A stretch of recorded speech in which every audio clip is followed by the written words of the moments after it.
Hierso verf hulle die gesiggies. Claudine gaan nou gou wys hoe word 'n aar gemaak. Die aar is ook die eerste stap wat ons doen voordat ons met die poppe begin. Omdat die babatjies se velletjies nog half deurskynend is as hulle gebore is, het hulle baie fyn rooi aartjies ook. Dis hoekom sy die rooi aartjies nou maak. Sy sal later in die proses sal sy die blou aartjies begin. Daai selfde tipe rooi aartjies kom ook dan op die ooglede.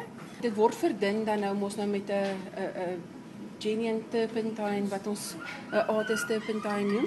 Sy gaan nou net die aartjie bak dat hy so lank vas is voor sy begin met die volgende laag. Dit is die blush. Sy sit nou eers blush aan. Dit is om daai effek te gee. As 'n pasgebore babatjie is, dan is hulle vel verskriklik maklik. Hulle uit mos klomp vlekkies op. Jy kan duidelik sien hier is die blou aartjies aangebring en dan ook op die ooglede is dit die rooi en die blou ooglede aartjies. Die velletjie hierso is nou natuurlik seker so 2 of 3 blush effects op wat vir jou daai mottled skin dan nou gee. Hierso begin Nicole nou met haar arms en haar beentjies. Sy gaan nou aartjies aanbring. Hier staan nou enetjie waar die naaltjies nou net klaar gedoen is.